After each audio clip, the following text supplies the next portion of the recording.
허리의 문제를 회복할 수 있는 가장 큰 기회는 수면이다. 약간 전만을 만들어주는 게 더 편한 자세라는 걸로 알려져 있어서 그게 절대적으로 좋지 않다든지 그렇게 설명하는 건 좋지 않을 것 같습니다. 안녕하세요. 바른수면연구소 소장 서주영입니다.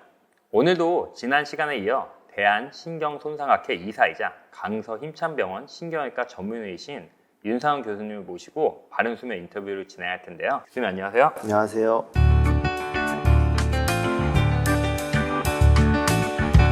오늘 제일 먼저 이야기 나눌 주제는 허리 질환과 수면과의 관계인데요. 저도 많은 관심을 갖고 지속적으로 연구하고 있는 내용이라 무척 기대가 됩니다. 먼저 이 질문부터 드려볼게요. 허리와 수면과의 관계를 한마디로 정의하면 뭐라고 좀 할 수 있을까요? 허리와 수면을 정의한다면 허리의 문제를 회복할 수 있는 가장 큰 기회는 수면이다.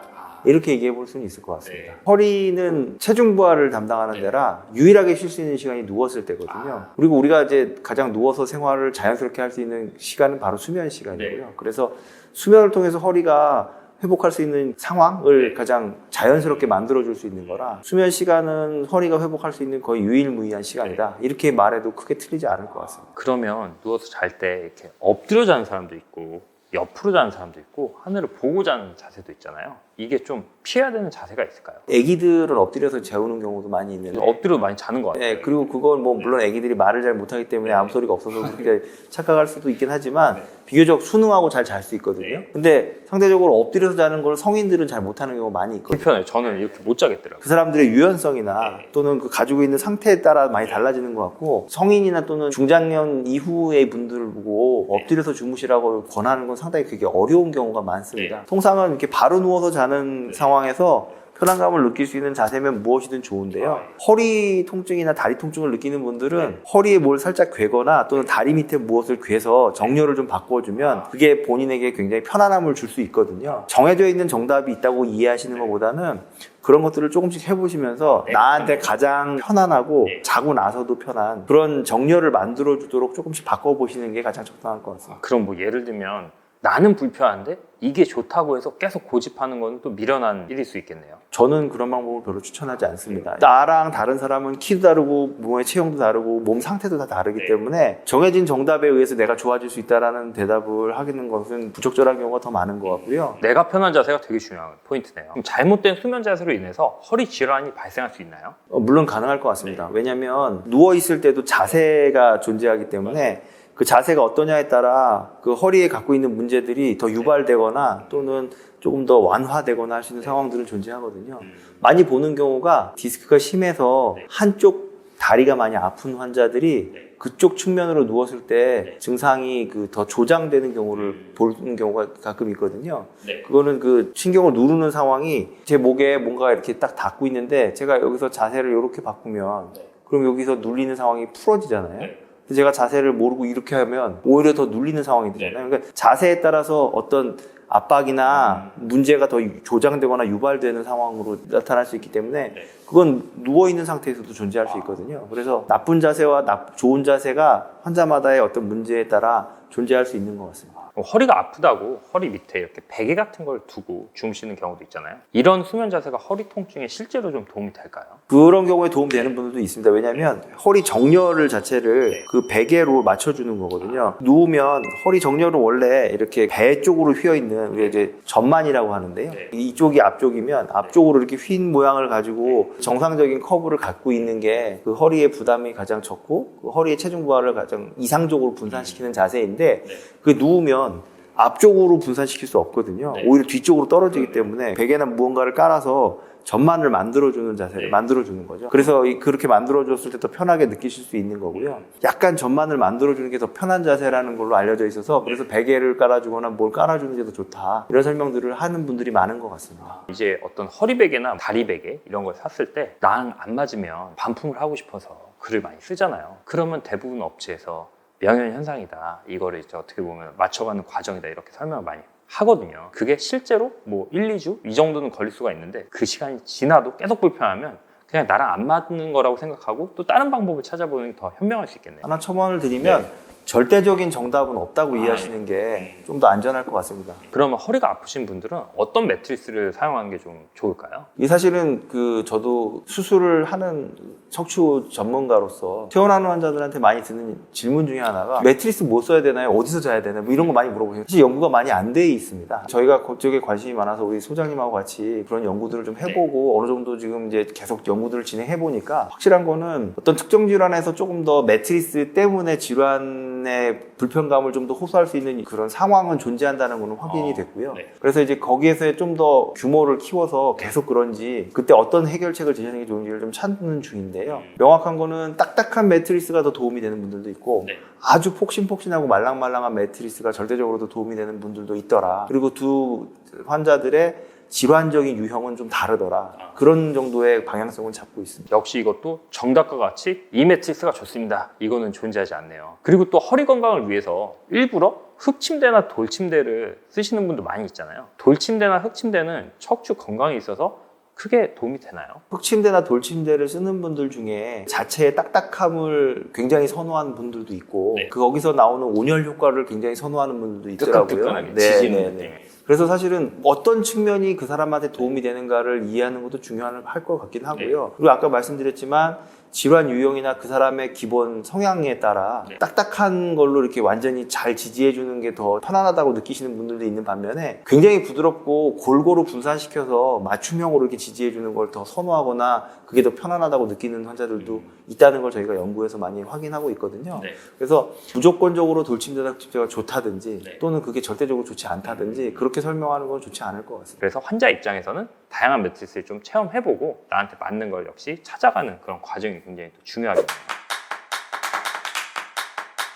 그러면 허리 질환을 예방하려면 좀 어떻게 하면 좋을까요? 허리 질환 예방에는 가장 핵심이 평소 생활 습관과 자세라고 할 수 있겠습니다. 바른 자세로 생활하려고 애는 쓰는 게 되게 중요하고요. 아무래도 이제 유년층이나 청소년층보다는 청장년층 이후 뭐 노년층이나 장년기층에서 허리 질환이 많다 보니까 대부분 여쭤보면 본인들이 갖고 있는 문제점을 잘 이해 못 하시는 경우가 많아요. 근데 그걸 간단하게 설명을 드릴 때 뭘 말씀을 드리냐면 자제분이 있으신데 그 자제분한테 어떤 자세를 권하냐고 물어보시면 100이면 100명 다 바른 자세를 권한다고 하시거든요. 근데 그 바른 자세가 저도 옛날에 배울 때 잘 이해 못 했었는데 그게 뭐에 바른 거냐, 예의 바른 거냐, 몸에 좋은 거냐 이런 거에 대한 설명 없이 설명하다 보니까 그리고 이제 바른 자세를 하라는 게 이 권고보다는 강요? 명령이죠. 네, 그런 식으로 듣는 경우가 많아서 단순한 반발심으로 오해하는 경우도 많았던 것 같은데 사실은 그 바른 자세는 내 몸의 바른 자세인 거거든요. 내 체형과 그다음에 내 허리의 바른 자세를 설명하는 건데 근데 그거를 설명을 그렇게 하고 그렇게 하라고 권하면서 본인은 안 하시는 게 대부분이거든요.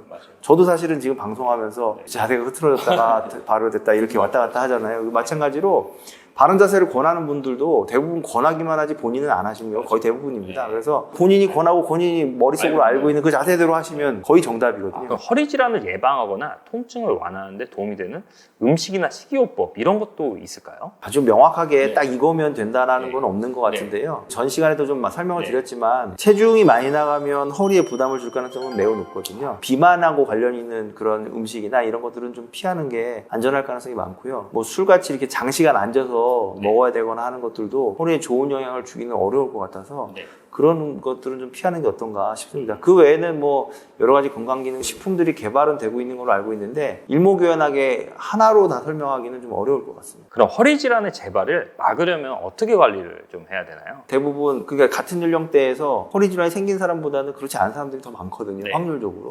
그 이유는 그분이 허리 질환이 생길 정도로 뭔가 잘 못하고 계셨던 거거든요. 이를테면 자세를 잘 유지를 못했거나 나쁜 습관이 있을 가능성이 높은 겁니다. 그리고 그게 질환을 극복했다고 해서 그 습관이나 그 사람의 생활 양식이 바뀌진 않거든요. 사실은 그 질환 극복과 함께 동시에 해야 되는 건 그 사람이 여태까지 했던 실패의 요인을 다 찾아서 바꿔주는 게 중요하다고 생각합니다. 생활 습관을 바꾸는 게 또 굉장히 중요하겠네요. 사실은 고쳐놓고 똑같이 쓰시면 또 망가지게 돼 있거든요. 반드시 그 사람이 살던 생활 습관과 생활 양태 그리고 나쁜 습관의 교정 같은 게 반드시 필요할 거라고 말씀드립니다. 허리 질환에 대해서 잘못 알려진 상식이나 오해도 굉장히 많은 것 같아요. 그래서 이번에는 많은 분들이 되게 헷갈려하시고 궁금해하시는 질문을 짧게 추려봤는데요. 첫 번째로 허리는 한 번 망가지면 돌아오지 않는다. 디스크는 손상되면 끝이다. 이 말이 진실인가요? 지난 시간에 좀 설명을 네. 드렸지만 결국은 척추나 관절은 소모품이고 소모품. 기계라서 기계를 샀으면 다시 새로 사지 않는 한 새 거의 상태로 갈 수는 없는 거라 네. 거의 정답이라고 말할 수 있을 것 같습니다. 그러면 소모품이란 걸 빨리 받아들이고 거기에 전제해서 그거에 맞춰서 생활을 하고 치료를 받는 게 굉장히 중요한 부분 중 하나겠네요. 굉장히 아껴 써야 된다는 네. 거죠. 네. 허리가 아플 때 뜨끈뜨끈한 찜질을 자주 해주면 빨리 낫는다. 이게 진실인가요? 그건 이제 양면적인 측면이 있는 건데 허리가 낫는다 하면 허리 통증이 낫는 거여야 되거든요. 네. 그러니까 이를테면 모양이 바뀔 것이다. 네. 뜨거운 걸 대줬기 때문에 모양이 바뀔 일은 당연히 없고요. 아, 예. 모양이 바뀌는 거에는 수술이나 이런 변화가 필요한 거라서 네. 그쪽에 초점을 맞추지는 않고 이해를 하셨으면 좋겠고요. 네. 근데 우리 몸은 재미있는 게 통증을 느끼는 신경과 온도를 느끼는 신경이 서로 따로 돼 있지만 몸으로 올라갈 때 네. 합쳐져서 올라가는 아, 네. 그런 재미있는 현상을 갖고 네. 있습니다. 통증을 느끼는 사람이 온열 치료를 하면 이 통증의 정도를 온열에 의해서 반감시켜서 이해하게 되거든요. 아, 좀 덮어버리는 그런 네. 느낌이네요. 그래서 그 따뜻한 걸 내주면 덜 아픈 것 같은 느낌이 네. 드는 거고요. 실제로 그러면서 이제 쉴 수 있게 만들어줘서 회복시키는 그런 일종의 그런 양면적 치료가 있다고 보시면 될 것 같습니다. 그 외에도 뭐 온열이 이제 그 주변의 어떤 아주 복잡한 과정들을 조금 더 이렇게 회복하는 방향으로 연결시켜 줄 수 있는 치료가 되는 경우도 있고요. 그럼 많이 했을 때 부작용 같은 거 있을 수 있을까요? 온열 치료에서 많이 보는 부작용은 아무래도 이 노년기 네. 환자들이 많으시다 보니까 피부 감각이 떨어지는 경우가 화상. 많아서요. 화상을 입는 경우가 꽤 있고 그다음에 저온 화상이라고 그래서요. 네. 고온이 아닌 열 치료에도 반복적인 노출이 화상으로 연결되는 경우가 있거든요. 중년기 이후의 네. 환자분들이 반복적으로 무언가를 하실 때는 네. 충분히 쉬면서 하는 것도 중요할 거라고 보시는 게 좋을 것 같습니다. 온열 찜질 말고 간혹 또 냉찜질 하시는 분들 있잖아요. 그 얼음 찜질은 어떻게 되나요? 통상 이제 그 병이 생기면 그 병 때문에 국소적으로 염증 반응을 일으키면서 그 주변이 많이 붓게 되거든요. 그리고 그 붓기가 굉장한 통증으로 나타나게 됩니다. 그래서 그 붓기를 가라앉히기 위해서 초반에 냉찜질을 하는 경우가 굉장히 효과적일 수 있는데요. 근데 그게 이제 장기간으로 넘어가면 냉찜질보다는 온찜질이 효과가 있을 가능성이 훨씬 높아집니다. 그래서 초반 잠시 하루 이틀 정도는 냉찜질이 좋고 그 이후에는 온찜질이 더 유효할 가능성이 많다고 이해하시는 게 나을 것 같습니다. 허리 통증이 있으면 운동은 하지 않는 게 좋은 건가요? 허리는 기계거든요. 네. 기계를 사용하면서 망가지는 거라 운동은 아주 대표적으로 기계를 많이 쓰는 상황인 거거든요. 그러니까 사람들이 많이 오해하시는 게 내가 하고 싶은 건 해도 되는 거고 내가 하기 싫은 거는 하면 안 되는 거라고 이해하는 착각이 있는데 허리는 어쨌든 운동으로 내가 필요해서 하든 아니면 일이라서 남이 시켜서 하든 똑같이 다 일인 거거든요. 네. 그리고 오히려 운동은 운동을 하면서 여러 가지 부하가 더 생기거든요. 네. 그래서 통증이 있고 문제가 있을 때는 적절한 휴식을 통해서 회복할 수 있는 기회를 만들어 주시는 게 더 중요하고요. 거기서 충분히 회복이 되어서 네. 이제 그 상태를 안정화시키고 그 상태를 계속 끌고 나가려고 할 때 단련을 위해서 운동을 한다고 이해하시는 게 더 좋을 것 같습니다. 그래서 저는 환자들이 오시면 운동을 얘기할 때는 우선 충분히 좋아할 때까지 운동하지 말라고 권해드리고요. 그리고 산에 가면요, 제가 요새 보면 어르신분들이 이렇게 나무에다가 등을 치고 계시더라고요. 그러면서 이제 약간 나무에 등치기를 하면서 허리를 좀 단련시킨다 이런 느낌으로 하고 계신데 이런 게 도움이 실제로 될까요? 이걸 이제 과학적으로 굳이 설명한다면 신경이라는 건 내 피부에서 머리로 올라가는 경로가 있거든요. 그게 올라갈 때 다 하나로 뭉쳐집니다. 통증이 있는 사람이 온열을 제공하거나 또는 그런 촉감을 제공하면 그 감각에 밀려서 통증을 상대적으로 더 적게 느끼는 상황이 생겨요. 이렇게 등으로 부딪힌다는 건 촉감을 유발하는 거잖아요. 그래서 그 촉감 때문에 상대적으로 통증을 덜 느끼게 되는 상황이 생기는 게 아닌가라는 설명이 가능할 것 같긴 하고요. 그렇지만 그 분께서 그렇게 하시면서 느끼는 만족감이 뭐냐에 따라 좀 다를 수는 있을 것 같습니다. 근데 어쨌든 등치기를 해서 뭐 통증이 좋아졌다 이거는